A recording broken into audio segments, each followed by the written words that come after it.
Do you ever look at someone and wonder what is going on inside their head? All of the time, that's my job. Well, Oh, hi. What a little cutie. It's a tiny little console. So let's talk about joy. She's the first emotion we meet, and it's kind of like how most of us start life. Pretty optimistic, right? Before the complexities of other emotions come into play. Now, joy in this sense is the emotion most connected to thriving and growth, not just surviving. So it makes sense that she would be the first. Aren't you a little bundle of joy? And we start. just Riley and me forever. There you go. For 33 seconds. It's better that way. Hey, Sadness. Oh, hello. I just want to fix that. Thanks. And that was just the beginning. That was just the beginning, all right, but of Riley's emotional suppression. In fact, you'll see how Joy says, I just want to fix that, indicating in a very subtle way that what Sadness is doing is wrong. Now, you need to understand, the only reason Joy does that is most probably because the father has literally called her a little bundle of joy a few seconds ago. Therefore, Joy wants to fix Sadness to match the parents' image of Riley. And I mean, it makes sense. At the end of the day, pleasing the parents is what will guarantee that Riley will be safe in the family. And I know it might sound dramatic, but oftentimes that's all it takes for emotional suppression to take roots. More of this behavior continue throughout the years, and we will have a true people pleaser on our hands. That's fear. This is disgust. Did he just say we couldn't have this? Did he That's just? anger. Right after you eat this! Period, queen. There you go. You let him know. You don't like her And very you've met much, huh? Sadness. She She's misunderstood. there's no place for her to go, so she's good. We're good. It's all great. Right. Yeah, sure. Repeat that a couple more times and I might believe you. This is literally emotional suppression in action. If you ever wonder how it looks like, this is it. As you see, sadness was the only emotion that did not have time and space. And because she doesn't get as much attention as the other emotions, then she never gets to explore her purpose. That is called self-emotional neglect. And self-emotional neglect is what causes emotional suppression, really. Without being able to explore its purpose, sadness cannot contribute to Riley's growth, self-awareness, or empathy for that matter. The really important ones are over here. These are The called core core memories. memories. Each one came from a super important time in Riley's life, and each core memory powers a different aspect of Riley's personality. It's important for the core memories of a child to be happy at a first sight because these islands could be similar to the concepts of schemas or core beliefs. So schemas are cognitive frameworks that develop from early experiences, and they deeply influence how we perceive ourselves and the world around us. For instance, if someone has positive, joyful memories, it might impact everything from the way they see life to the way their inner dialogue is shaped. Now, it's much healthier to have these happy memories at our core rather than sad ones, simply because we go back to the idea of thriving versus surviving. Things couldn't be better. What could happen? Oh, girl. Okay, not what I Okay. had in mind. Didn't Riley know that they're about to move? Let's review the top 5 daydreams. Okay, let's see. Safe. Oh, this will be great for Riley. Oh, no. This one. Joy, for the last time. Whoa. She cannot live in a cookie. Wait. It comes with a Well, dragon. that is too much.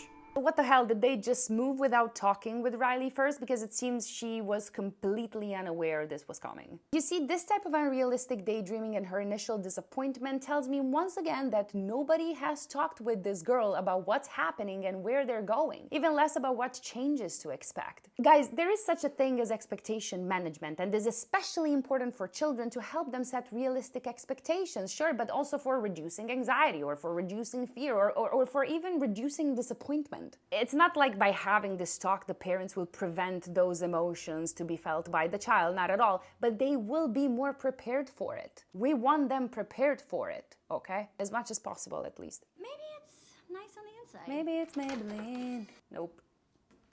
Not. We're supposed to live here? I'm telling you, it smells like something died in here. I love that the emotions double as Riley's inner dialogue because in a way it is very accurate. Our inner thoughts are fueled by emotions. They shape how we react, how we make decisions, and how we see the world around us. Very good representation. Did you die from moving? Guys, you're overreacting. Nobody Are is. they? He's right. It's really bad. It's absolutely Oh. This house the stinks. worst place I've ever been in my entire life. Joy, you're a bit of a control freak, okay? Butterfly there, and a desk over there. The hockey lamp goes there. Great distraction, Joy. Let's go get our stuff from the moving van. Well, guess what? The moving van won't be here until Thursday. Joy is freaking out, it seems. What are we gonna do? Yeah! Did you even read the contract? Anderson makes her move. She's closing in. Are you kidding me? Notice how Joy keeps invalidating the other emotions by telling them they're overreacting. Probably something she has heard from her parents. And you need to understand, even if the parents didn't directly invalidate her, it is possible that just from overhearing their conversations, she has internalized this kind of verbiage. Joy keeps looking at the memories, and it almost seems like she keeps score of how many of them are happy and how many are not. And if there aren't many happy memories, she proceeds to take control and somewhat force them. In this scene, she's literally distracting the rest of the emotions by using imagination, which can be a great tool for a child, right? But Riley's growing up, and that soon might not be enough. Then, Joy suggests taking the things from the van. Then, when her parents are having a serious discussion and therefore scaring her, she tries to what? Distract her parents. She literally took an internalized process and fed it right back to her parents, the ones who most probably taught her that very same coping mechanism. I love psychology. It's a clear sign of Riley trying to regain a sense of normalcy and emotional closeness through play, but her parents do not address that. They don't have time, I get it, but they still should. This is the core reason why many of us have a pick-me phase, regardless of gender, really, because we've grown up to want our parents to pick us, to notice us, to love us. Therefore, we feel we need to come up with ways to earn that affection, like having to entertain your parents so they actually look in your direction and acknowledge your existence. Dad just left us. Oh, he doesn't love us anymore. That's sad. Aww. I should drive. See what no reassurance does? What the heck is that? Broccoli on pizza. No, for real. Ma che cos'è? Ma che San cos'è? Francisco. What was your favorite part? Spitting out the car window. Definitely not when Dad was singing. Wearing a seatbelt. Oh, what about the time with the dinosaur? Of course, happy memories. No one has a voice but Joy.